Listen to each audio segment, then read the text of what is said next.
채널A의 아침을 여는 라디오쇼 정치 시그널, 저는 노은지입니다. 오늘 하루 가장 중요한 정치권 신호, 여기서 먼저 잡아드립니다. 오늘의 정치 속풀이는 독설도 품격 있게 날리시는 링위의 매너남 윤희석 전 국민의힘 선임대변인과 함께하고요. 어서 오세요. 네. 많이 쑥스러워하십니다. 합리적 중도 보수를 지향하는 순창설 씨의 대표 브레인 설주환 변호사도 나오셨습니다. 네, 안녕하십니까. 네, 두 분과 함께 시작을 해보겠습니다. 오늘의 첫 번째 이슈는 정청래 대표 얘기를 좀 해봐야 될 것 같은데요. 민주당 전당대회에서 61.74%의 득표율로 당선이 됐습니다. 박찬대 후보랑 뭐 처음부터 조금 이제 많이 격차가 나기는 했는데 최종 결론도 2배 가까이 차이가 났거든요. 그렇죠. 이 어떻게 해석을 해야 될까요? 표 차이도 표 차이인데요. 민주당 그 권리당원, 대의원, 국민여론 요 세 가지로 하잖아요. 그 세 가지 분포를 봐도 야, 이 정청래 후보 당선이 단순한 당선이 아니다 이런 생각이 들어요. 네. 양쪽 그러니까 대의원을 빼고 권리당원에서 거의 2대 1이었어요. 거의 2대 1. 그다음에 국민여론도 60이 넘고. 근데 대의원 15% 반영되는 대의원만 53대 47 정도 나왔더라고요. 박찬대 후보 이겼어요. 살짝. 그게 의원들한테는 박찬대 의원이 이겼다 이런 해석이 가능한 거죠? 그렇게 봐야 되겠죠. 그것도 그렇게 많이 못 이기고. 그러면 결론은 뭐냐면 원내는 박찬대 의원을 따르거나 결론은 이제 이재명 대통령 영향력이 있는 분들이 많은데 기층 당심은 그렇지가 않다는 걸 그대로 보여주는 자료잖아요. 이것이. 네. 예. 저희 당이야 그냥 당원 뭐 민심 이렇게 하니까 뭐 그런 것까지 알기가 어려운데 민주당은 특이하게 하나가 더 들어가는 대의원 15%라는 것이 이런 것을 또 우리가 알게 해주는 거다. 그래서 이렇게 빨리 여권이 분열을 한 경우가 있었느냐 이런 차원에서 보면은 이재명 대통령은 진짜 대통령으로서 행정 수반으로서의 일만 하고 소위 말해서 민주당 내부에 있는 그 민주당 정신을 구현하고자 하는 일에는 정말 정청래 후보가 나서는 이런 이원적인 상황이 벌어질 느낌이 네. 아주 강하게 듭니다. 이게 뭐 균형 있는 의원 구조일지 좀 엇박자가 날지는 잘 모르겠는데 권리당원의 어떤 표 비율을 높여놓은 게 다 이재명 대표 당시에 그렇죠. 했던 거잖아요. 그렇죠. 근데 그런 룰도 박찬대 의원에게 간다기보다는 정청래 의원에게 좀 유리한 방향으로 작용한 걸 보면 이게 뭔가 좀 친명계 안에서도 소위 강성 지지층들은 뭔가 정청래 의원 같은 리더십을 원하는 게 있었다. 이건 어디서 그러니까 찾아야 되는 지금 거예요? 저는 예. 양당이 똑같이 지금 어떤 그 분위기는 흘러간다고 보여요. 네. 강성 권리당원, 그러니까 강성 권리당원, 강성 책임당원 이쪽으로 해가지고 그냥 구심점이 거기로 지금 형성이 되고 있거든요. 강성 당원 중심으로. 그렇죠. 강경 기류를 계속 해줄 수 있는 어떤 대표를 뽑고 싶어 한다는 것인데, 근데 이게 민주당은 괜찮을 수 있어요. 왜 그러냐면 일단 집권을 했고 선거를 이겼기 때문에 그렇게 하더라도 뭐 우리는 뭐 이 방향성이 맞다라고 생각할 거 아니에요. 그분들은. 네. 이렇게 했으니까 잘 됐다. 근데 약간 이제 이게 지나치면 분명히 저는 여론에 분명히 영향이 갈 거다 생각을 하고 중도층에서의 민심도 돌아설 것이다 생각을 해요. 근데 문제는 지금 민주당의 어떤 강성 지지층들이 바라는 것은 박찬대 의원과 정청래 후보가 의원이 제일 처음에 나왔을 때의 어떤 모습이 달랐잖아요. 네. 박찬대 의원 같은 경우는 조금 더 협치, 여당 대표로서의 어떤 통합 이런 것을 먼저 얘기를 했었지만 네. 정청래 대표는 출마를 하면서 그랬잖아요. 나는 협치할 생각이 없다. 뭐 당대표 되고 나서도 네. 내란 동조 세력과는 뭐 손잡지 않겠다. 사과하지 않는 이상 악수도 안 할 것이다. 이런 모습을 계속 보여주고 있거든요. 근데 진짜 민주당 강성 지지층은 그렇게 하기를 원해요. 그냥 민주당 마음대로 하길 원한다. 근데 이게 이제 저는 어저께 그 정청래 어떤 대표의 결과를 보고 야당 같은 여당 대표라는 느낌이거든요. 처음 보는 장면이겠네요. 그렇죠. 그런 모습은. 이게 여당 대표는 기존에 예전 민주당을 생각해 보세요. 뭐 정세균 대표, 뭐 그 전에 뭐 이낙연 대표, 그 전에 무슨 뭐 다른 뭐 추미애 대표라든지. 예. 근데 추미애 대표 시절이 어땠어요? 오히려 윤석열 대통령을 키워줬어요. 야당의 어떤 정치적인 인사를 계속 키워주기만 했다면 갈등이 훨씬 더 많았었고. 네. 지금 정청래 대표가 이제 앞으로 보여줄 모습이 어떤 추미애 대표에서의 연장선상일지 아니면 뭐 정세균 대표의 연장선상일지 이건 저는 좀 지켜봐야 되지 않을까 싶은데 네. 아마 강성당원들이 원했던 건 추미애 대표 같은 어떤 그 정청래 대표의 모습을 바라는 건 아닌가라는 생각이 듭니다. 근데 이게 확실히 민주당의 어떤 강성 권리당원들에게는 김어준의 마음이 좀 먹히는 게 아니냐. 왜냐하면 초반부터 이게 명심어심의 대결이다라는 얘기가 나왔어요. 물론 대통령실은 두 후보를 뭐 균등하게 대하기도 하고 축하 메시지 뭐 전당대회 보내고 했는데 사실 이번에 직접 가지 않고 영상으로만 보내는 것도 저는 이게 여당이면 처음 열리는 전당대회면 대통령이 가볼 법도 하잖아요. 올라가죠. 보통 가죠. 네. 가죠. 가서 언제 일어나냐 가지고도 저희 당에서는 문제가 많았는데요. 누구 연설 끝나고 누구 연설 시작하기 전에 갔다. 이거 가지고도 예. 그때 새누리당 때도 오래된 얘기긴 하지만 예, 그래서 친박 감정이 비박 때도. 쌓였다. 이런 정도로 참석 여부와 언제까지 대통령이 남아있느냐 이것이 여당 전당대회에서 가장 중요한 건데 영상으로 대체했다는 건 많은 의미가 있는 거죠. 승패를 미리 알았다고도 볼 수 있고 그 얘기는 선거 과정에서 있었던 일들이 다 이재명 대통령에게는 굉장히 신경 쓰이는 일들이 많았다 이렇게 보고 김어준 씨 얘기 자꾸 하잖아요. 뭐 명심, 어심 뭐 이런 말도 있고 하는데 그렇게까지 얘기하면 김어준 씨가 좀 억울할 거예요. 억울해요? 본인만 그 정서를 대변한 사람이 아닌데 본인이 좀 유명하다 보니까 본인한테 집중되는 느낌을 받을 거예요. 아, 제 얘기는 뭐냐면 예. 꾸준히 제가 얘기를 했지만 제가 뭐 맞았다 틀렸다 이 말씀이 아니라 잘 보시면 이재명 대통령은 민주당 주류라고 보기가 어려워요. 정치 구조상.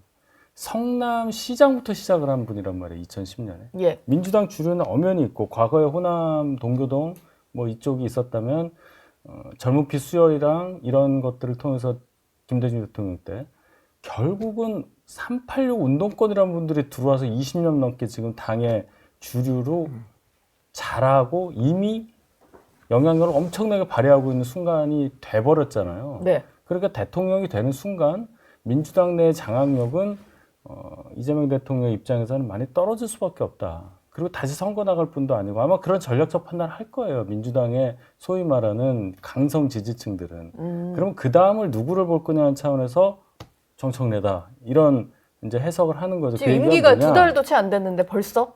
그래서 넥스트를? 제가 이렇게 빨리 분화할 수 있냐는 말씀을 드린 것이 예. 그 근거 없이 말씀드리는 게 아니라 과연 이재명 대통령이 그동안 일극 체제라는 말로 쭉 왔지만 그건 대선을 보는 관점이었고 네. 다시 선거 나갈 일이 없는 이미 대통령까지 된 분과 앞으로를 또 봐야 되는 입장이 많이 다르고 섞이기가 어렵다는 말씀을 드리는 겁니다. 그래서 감히 말씀드리는데 80년대 운동권, 학생 운동했던 분들의 그 열망, 본인들 세대에서 대통령 후보가 나오고 정권을 잡는 그 순간을 위해서 앞으로 5년 동안 엄청나게 뜰 거다.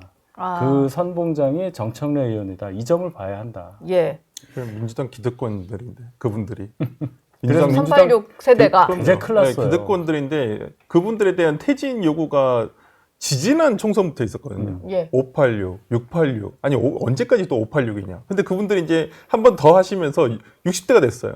그래서 686이 되신 거예요. 지금 뭐 내년 지방선거 주요 후보군들 몇면을 봐도 대부분인데. 예. 그래서 이제 저는 예.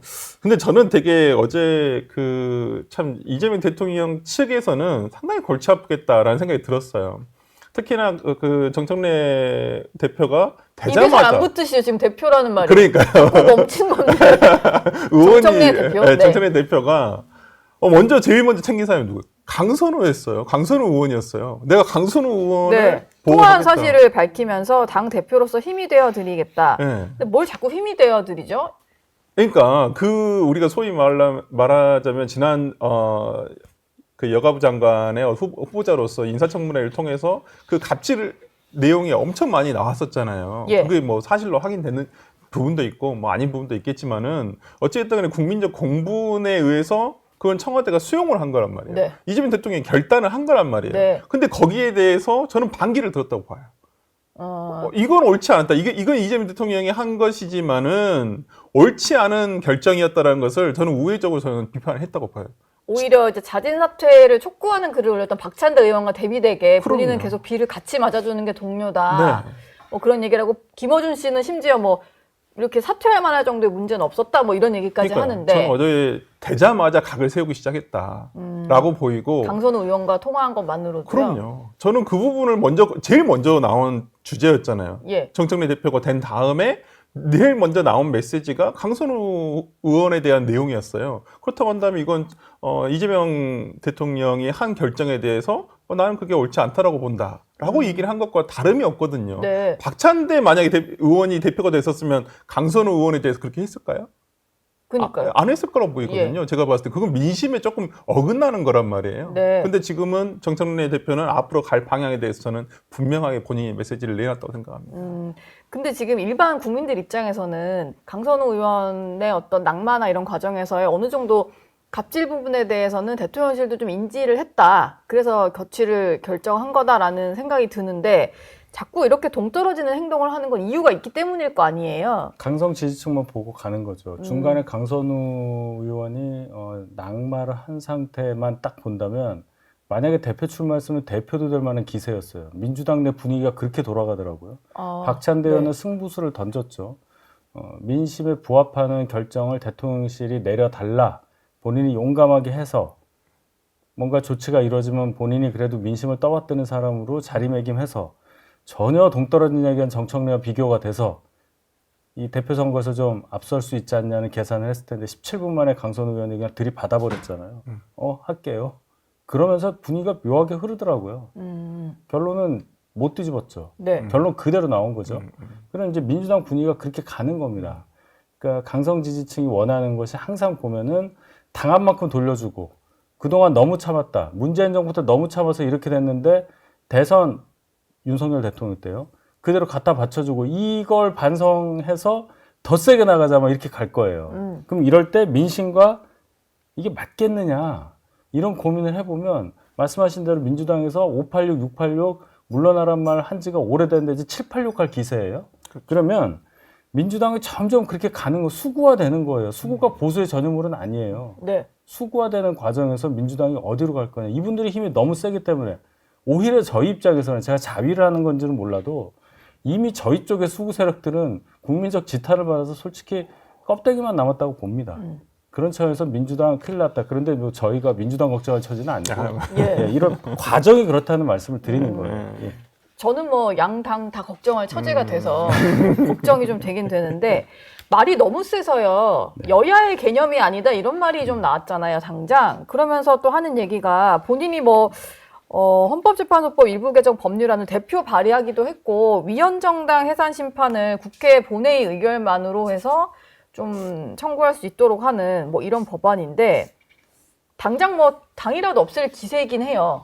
그러니까 추진이 될 걸로 보시죠. 어떤 정치적인 상대방을 말살해야 한다라는 생각이 저변에 깔려 있다고 보이거든요. 예. 어떤 손을 잡고 어떤 대화의 테이블에서 같이 앉아서 어떤 상대방으로서 얘기를 해야 되는 상대방이라고 생각하지 않는다라는 게 가장 우려스러운 점인데 아마 정청래 대표가 굉장히 여우가입니다. 제가 봤을 때 여우과예요? 네, 여우가예요. 굉장히 겉으로는 그러니까 표면적으로 드러날 때 그러니까 카메라가 있다거나 어떤 대외적인 메시지가 나올 때는 굉장히 강하게 갈 거예요. 네. 근데 또 뒤로는 저는 또 어떤 대화의 상대방을 찾을 수도 있다. 이게 그러니까 되게 그 정청래 의원은 좋게 말하면 유연한 거예요. 좋게 말하면 유연한 거고 겉으로 그러니까 외강 내유의 어떤 스타일일 수도 있고요. 근데 여우같이 잘 할 수도 있다라고 생각을 하는데 이게 이제 본인의 뜻과는 다를 수가 있어요. 강성 지지층은 그런 게 아니거든요. 과거에 어떤 그 소위 말하는 개딸들이라고 하는 분들을 더불어민주당 당사 2층에 당원존이 있습니다. 네. 그분들 모여가지고 할 때 보면 문재인 대통령도 그냥 엄청나게 비판을 해요. 오히려 진짜 입에 담을 수 없을 만큼의 어떤 내용을 담으면서 네. 그분들은 그래요. 근데 지금 정청래 대표가 예를 들어서 문재인 대통령도 예방해야 되지 않겠습니까? 전 대통령도 해야죠. 하겠다면 그걸 가지고도 뭐라 할 분들이 굉장히 많다는 거예요. 그거 할지 말지도 저는 그것도 봐야 될 문제라고 생각하거든요. 그렇다고 한다면 예. 정청래 의원이 과연 강성 지지층의 어떤 요구를 본인의 어떤 발판이잖아요. 당대표의 발판인데 그것을 그냥 외면할 수 있을까? 그냥 어느 정도 들어주면서 갈 수는 있겠지만은 그걸 들어주다 보면 중도층에서의 민심은 왜 저러지? 왜 여당에 왜 저러지? 약간 이런 생각할 수도 있고 그게 지금 이재명 대통령실과 엇박자가 날 수 있는 확률은 굉장히 높다라는 거예요. 네. 그러니까 지금 정청래 대표가 되자마자 한 것들이 뭐예요? 뭐 사법개혁, 뭐 검찰개혁, 뭐 이런 TF를 계속 해가지고 뭐 추석 전에 끝내겠다는 거잖아요. 예. 근데 속도가 중요한 게 아니에요, 지금은. 오히려 여당 입장에서는 지난 검수완박을 통해서도 실패 사례가 생겼잖아요. 네. 그렇다고 한다면 어떤 속도보다는 방향을 정확하게 정해 놓고, 그 다음에 이제는 무조건 한다. 라가 아니라 속전속결로 할 게 아니라 어떤 보완점이라든지 미비점이 있는지 이런 걸 다 살펴보고 해야 되는데 지금 정청래 대표가 하는 것은 그러면 추석 전까지 못 하게 되면요. 그때는 어떻게 할 거예요? 추석 얼마 남지도 않은데. 당원의 저항에 부딪히겠죠. 네, 저는 그런 부분들이 분명히 대통령실로 하여금 네. 부담감을 줄 수밖에 없는 거예요. 여러모로 뭐 일단 휴가 중인 대통령인데 통화는 한 것 같더라고요. 정청래 대표와. 여러 생각이 있지 않을까 싶네요. 오늘 있을 것 같은 윤석열 전 대통령 체포영장 집행 시도에 대한 얘기도 좀 해보겠습니다. 지난 주말이 이 소식 때문에 시끌시끌했는데 일단 특검에서 좀 디테일하게 브리핑을 하는 바람에 저항 과정을 온 국민이 알게 됐어요. 그래서 뭔가 상상하게 됐다라는 분도 많고 어떤 과정으로 버텼는지 뭐 이런 건데 정청래 대표가 이제 그런 식으로 수위를 법 저항을 할 경우에는 담요로 둘둘 말아서 나올 수도 있다 뭐 이런 얘기를 했거든요. 그런 말들이 격을 떨어뜨리는 거예요. 집권 여당 대표가 되자마자 그렇죠. 한 말인데. 본인이 어떤 위치에 있는지를 이제 아셔야 됩니다. 그분도 이제 4선 되고 거의 6선급 4선 아니에요? 중간에 2번 탈락 안 됐으면. 그러면 무게를 알아야죠. 삶의 무게를. 이분이 89년에 미국 대사관저에다 뭘 던지고 어떻게 됐고 이런 얘기 자꾸 나옵니다. 그런 얘기 나오면. 네. 그러니까 운동권 40년 전에 이분이 무슨 생각을 갖고 있었고 정치를 쭉 하는 과정에서 어떤 생각으로 과격한 발언을 했었고 이런 게 다 소환이 되는 거예요. 어느 여당 신임 대표가 상대당에서 배출한 대통령에 대해서 그런 식의 단어를 씁니까? 담요나 커튼으로 둘둘 말아서 나와라 뭐 이런 식. 제가 더 말하기가 싫어요. 예. 그러니까 품격을 지켜서 얘기를 해야 울림이 있는 거지. 그런 식으로 배설하듯이 얘기하는 것에 대해서 누가 민주당 강성 지지층 외에는 아무도 그거 좋아하지 않을 거예요. 하나씩 지지 기반을 깎아먹고 있는 거다. 그러니까 민주당 걱정해야 한다는 말씀 드리고 저희 걱정은 저희가 더 잘하겠습니다. 예. 물론 윤석열 전 대통령이 계속 조사에 불응하는 그거에 대한 비판도 상당히 여론이 큽니다. 근데 윤 전 대통령 변호인 측은 일단 이 좀 너무 디테일한 브리핑에 대해서 좀 인권 유린이다 뭐라고 얘기를 하는 것 같고 뭐 오늘 같은 경우도 체포영장 집행을 시도하는 과정에서 몸에 손을 댈 경우에 법적 조치를 검토하겠다라고 하는데요. 사실 너무 궁금한 게요. 네. 체포영장을 집행을 하기로 한 거잖아요. 네, 네. 법원도 발부를 했고. 네.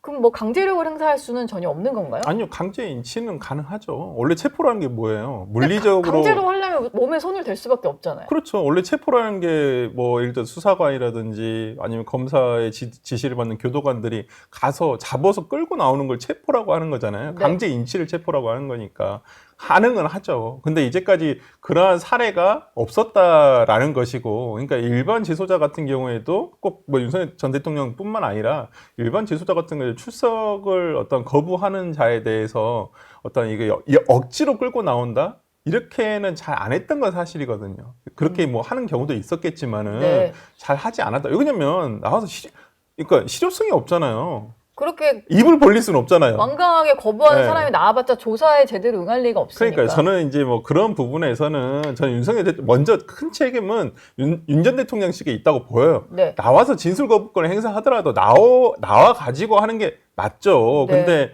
본인도 특검을 해봤었고 검찰총장 출신이잖아요. 그렇다고 네. 한다면 피의자의 방어권을 충분히 보장을 받되 그건 조사실에서 방어권을 행사하면 되는 거 아니겠습니까? 무조건 출석 거부를 통해서 이런 내용이 나오면 어차피 그렇다고 해도 본인한테 더 불리하다고 저 보이거든요. 예. 여론이나 이런 것들은. 네. 물론 지금의 어떤 그 법 체계가 형사소송법 체계가 피의자 신문조서에 대해서 그냥 부정을 그 재판 가가지고 부인을 해버리면 아무 증거 능력이 없는 그냥 종이 쪼가리에 불과합니다. 그렇기 때문에 그걸 충분히 알고 계신다고 한다면 저는 차라리 출석을 해서 그냥 진술 거부권을 행사하더라도 네. 이런 모습이 계속 어떤 그 지금 특검에서는 일부러 흘리고 있는 거잖아요. 저는 그것도 문제는 있다고 보여요. 분명히. 예. 이런 것까지 디테일하게 여러 언론에 나오게끔 하는 것은 솔직히 아니잖아요. 네, 예. 저도 이 부분은 좀 과했다고 보지만은 어찌됐든 간에 지금의 현재 상황으로 봤을 때는 윤 전 대통령한테 여론이 그렇게 좋지만은 않으리라고 보고 저는 나오셔가지고 차라리 진술거부권 행사하는 게 맞다라고 조사에는 좀 응해야 될 것 봅니다. 같다. 네. 또 논란의 인물이 한 분 더 있는데 진성준 이제 전직이 되셨는데요. 진성준 전 민주당 정책위 의장인데 이분이 이 대주주 요건을 10억으로 완화하는 걸 가지고 개미 투자자들과 전면 승부를 벌이고 있는 모습인데요. 민주당에서는 증시가 워낙 폭락을 하니까 이 요건 완화하는 걸 좀 다시 검토해 보겠다라고 했는데 진성준 전 의장 같은 경우는 뭐 그 세제 개편안이 통과된다라고 해도 증시 망하지 않는다 이런 글을 또 올렸어요. 이분은 왜 자꾸 이렇게 좀 시장 상황 모르는 얘기를 한다고 보시나요? 정청래 대표 결이 같은 분이죠. 제가 민주당의 죄송한 표현인데 탈레반스러운 분이 2명 남아있다. 탈레반. 예. 네. 정청래, 진성준이다. 진성준 정치의장이 지난해 그 금투세 폐지 관련해서도 굉장히 무리한 주장을 계속하다 결국 물러났잖아요. 네. 근데 이분 잘 보시면은 이 경제, 이 시장, 돈을 다루는 시장, 우리 민간인들이 주로 참여해서 굉장히 민감하게 반응할 수밖에 없는 시장 상황에 대해서 과연 얼마나 이해도를 갖고 있느냐에 대한 의문을 계속 던져주는 문제적 인물이 돼버렸어요. 네. 여러 가지를 쌓았단 말이에요. 자, 대주주 요건을 10억으로 낮춰도 국장이 무너질 리가 없다. 우리 증시가 무너질 리가 없다는 말 같은 거는 그 부분에 대해서 연구를 한 10몇 년 한 분도 그렇게 단적적으로 말을 못해요. 그렇죠. 그런 거 아닙니까? 네. 무너진다는 기준이 뭐고 이분이 계속 얘기한 게 초부자 감세 얘기하는 거예요. 이게 지금 부자는 누구고 초부자는 누구냐에 대한 개념 정립이 이분이 돼 있는지를 모르겠어요. 정의를 줘야죠. 자, 11억 갖고 있으면은 초부자고 10억 9,900 갖고 있으면 부자야. 뭐 라든지 그래야지 이런 감성적인 단어 부자에다 초를 붙여요. 초부자 감세. 이러면서 50억에서 10억 내리는 얘기를 했단 말이죠. 그럼 지금 이소영 의원 말 맞다는 민주당 소속 서울의 아파트 한 채 평균값이 14억인 나라에서 네. 10억 갖고 있다고 해서 대주주라고 기업의 대주주라고 해서 양도세를 매긴다. 그래서 나오는 현상이 연말만 되면은 다 주식 팔잖아요. 세금 안 내야 되니까. 그러면은 그럼 또 떨어지고 주식은. 떨어지는. 근데 이분이 뭐라고 그랬냐면 그때가 그럼 저가 매수의 기회가 아니냐. 뭔 소리입니까 이게 도대체. 예. 그러니까 이분이 그래요. 자기는 주식을 안 해봤다고 부인하고 장담을 했더라고요 보니까. 그 이런 전형적인 이해도 없이 그냥 앉아가지고 이런저런 얘기를 이게 보면요 결국은 이념에 들어간 거예요. 돈 가지고 돈 버는 거 나는 꼴을 못 보겠고 돈을 많이 가진 사람은 뭔가 구린 게 있는 것 같고 돈을 버는 거는 그냥 알아서 자기네들이 하는 건데 글쎄 제조업은 어떻게 해서 잘 모르니까 업을 모르니까 자꾸 규제를 하려고 그러고 돈은 그냥 가만히 있어도 벌리는 것처럼 예. 제대로 근로소득 값끝에 내본 적이 있는 분이 이런 얘기를 해도 국민들께 좀 울림이 있지 않을까 싶은데 진성준 의원이 아무리 삼선을 하고 여당의 정책의장을 했다고 그래도 이런 식의 발언은 두고두고 남을 겁니다. 이거 어떻게 책임지려고 그래요? 네. 민주당의 어떤 의원이 그러셨잖아요. 인버스 하시면 되죠. 그게 생각나네요. 예. 금투세 토론회 때 나온 거였나? 그럼요. 그때 토론회에서 예. 인버스 그분이 국세청장이 되시지 않았나요? 아니요, 그분 아니. 아, 그분 다른 아니고 분인가요? 다른 분인 걸로 제가 얘기하는데 그분은 어떤 뭐가 의원- 됐나요 그러면? 그건 모르겠어요. 지금 현역 의원이실까요? 인버스 하시면 되죠. 뭐가 곧 되실 것 같기도 하고. 아 그래요? 네. 지금 그- 대단합니다. 네. 그러다 보니까 세제 개편안에 반대하는 국민청원이 저희가 들어오기 전까지 체크를 해보니까 11만 명을 넘어선 것 같아요. 국회 이제 상임위에 넘겨지는 게 기준이 5만 명인데 이미 그건 충족을 한 것 같고 이거는 이 정도로 성난 개미의 민심이 심각하다. 그리고 심지어 진성준 의원 제명 청원까지 등장을 한 그런 상황이더라고요. 네. 아니, 그러니까 지난 금요일 날 폭락을 했잖아요. 거의 3% 넘게 지금 폭락을 예. 한 걸로 알고 있는데 그래서 제가 항상 저는 주식을 잘 안 합니다만은 주변에 주식을 하시는 분이 있으면 금요일 날 사지 말아라. 보통 보면 금요일 날 많이 떨어지더라. 파란색이더라. 아, 그 월요일에 사야 되나? 그래서 이제 저는 그런 얘기를 하는데 근데 네. 지난 금요일 날 떨어진 것은 세제 개편안의 영향이 굉장히 컸다라고 다들 분석을 하고 있거든요. 대통령실은 또 뭐 잘 모르겠다. 아이, 그거는 더 따져봐야 된다 이러던데. 그건 이제 강 대변인이 그냥 물타기처럼 예. 뭐 비난을 조금 이렇게 해소하기 위해서 조금 한 얘기라고 생각하고 누가 봐도 주식을 하신 분들의 입장에서는 세제 개편한 문제가 굉장히 컸다라고 생각을 하고 있어요. 민감하죠, 엄청. 오히려 네. 그 전에 어떤 관세 협상이나 이런 걸로 상당히 상승세를 타다가 세제 개편안 나오면서 확 꺾였거든요. 그렇다고 한다면 이걸 그대로 밀고 가기는 굉장히 어려울 것이라고 보이고요. 특히나 진성준 정책위 의장이 이제 물러났잖아요. 예. 한정혜 의원으로 지금 바뀌었어요. 이제 네. 정청래 대표가 되면서. 예. 근데 참 강서구에 다들 강서구가 지역구이신데 아, 뭐 다 그러시네. 강선우도 의원부터 해서. 가불병이 전부 다. 다 있네. 근데 한정혜 의원은 좀 달라요. 진성준 의원하고는. 예. 어떤 좀 성향 자체도 좀 틀리고 이런 자본시장에 대한 좀 이해도가 조금 다릅니다. 아. 기존에 어떤 제가 보니까 정책 한정혜 의원이 과거에 작년에 뭐 발의한 법들 보면 우리 사주 활성화 3법이라든지 그다음에 네. 퇴직연금 기금화 제한이라든지 그다음에 그 물적 분할에 대해서 국민연금의 소극적 대응에 대해서 그 상임위에서 좀 짚기도 했거든요. 네.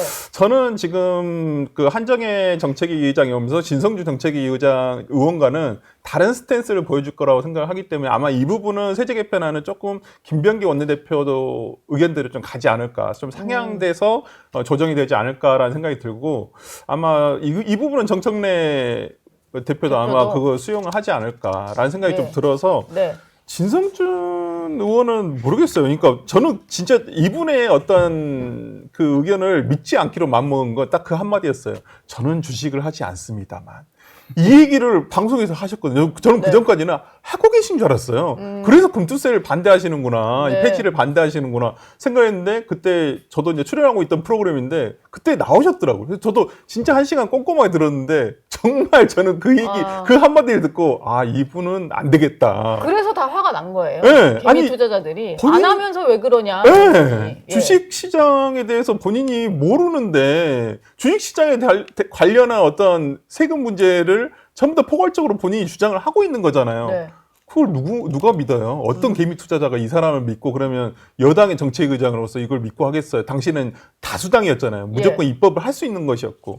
저는 그런 면에서라면 아마 진성준 정책의장이 물러나면서 아마 이 부분은 해소가 좀 되지 않을까 싶습니다. 저희 당도 비슷한 게 있어요. 개표 현장 한 번도 안 가보고 투표 사무 부정선거. 한 번도 보지 않은 분들이 부정선거, 우리는 수개표도 안 하고 있고 뭐 이런 얘기하는 거 보면 기가 막힌 거죠. 네. 본인이 보지도 좀 않고선. 해보고 나서 얘기를 해야 될 텐데. 보기만 하면 돼요. 한 맞아요. 10분만 봐도 그냥 맞아요. 이거 아니구나 할 텐데 대표장 예. 가신 분들은 전혀 그렇게 할 수가 없다라고 그럴 수가 얘기하시죠. 없다는 걸 제가 칠판에 쓴다는 말까지 했잖아요. 칠판에 쓴 것을 그게 선관위에 가서 홈페이지에 올라오는 거거든요. 근데 막 뭔가 누가 고쳐가지고 이 숫자가 바뀐다고 느끼는. 네. 그럼 칠판 숫자는 누가 바꿉니까? 그러니까 그런 거를 얘기를 하는 건데 안 듣고 이제 그런 주장을 하는 분들이 저희 당에 좀 있고 네. 진성주 의원은 앞으로 이제 국민들 뇌리에 많이 박혀서 유명세는 얻게 됐습니다. 그 뭐 블로그에다 몰려가서 댓글 다는 것 같더라고요. 그러니까 이게 무서워야 되는 게 강성 지지층 소위 개딸이라는 분들만 무서워하면 안 돼요. 네. 이게 주식 투자하고 이 사는 게 팍팍하니까 사람들이 그 뭐 공공요금 조금만 인상돼도 반발하고 그 심리를 이해해야 되는 건데 그거 이해 못하고 어떻게 국회의원을 합니까? 그러니까 이건 이재명 대통령 그 방향에도 안 맞아요. 네. 이재명 대통령은 부동산에서 어떤 금융시장으로 이걸 전환하도록 하겠다. 그렇죠. 큰 기조 자체를 그렇게 삼았잖아요. 지금 일단 코스피 5천은 안 되게 생긴 거잖아요. 이 말 하나로 인해서. 5천요? 5천. 5천은 그냥 그렇죠. 4천도 안 되고. 화폐 개혁해야 됩니다. 지금 그러면. 2,700도 지금 무너지게 생겼는데 지금 5천까지.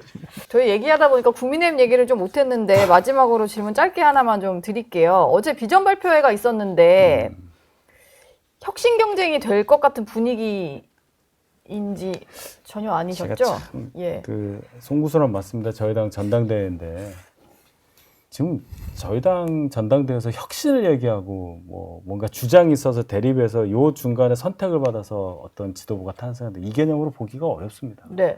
일단 참여 자체에 대한 열기가 굉장히 낮아져 있는 상태고 결과에 대해서 별로 궁금해하지도 않고 투표 의지도 별로 있지 않고 최고의 후보들만 봐도 도대체 이분들이 누구냐 하는 분들도 많고 물론 4명 중간에 컷오프 했습니다만은 여러 가지로 당이 계속 퇴행하는 과정을 보여주고 있는 전당대회예요. 윤희숙 혁신위원장이 얘기한 거 아무것도 받아들여지지 않은 채로 벌어지는 전당대회이기 때문에 네. 큰 의미를 찾기는 어렵다.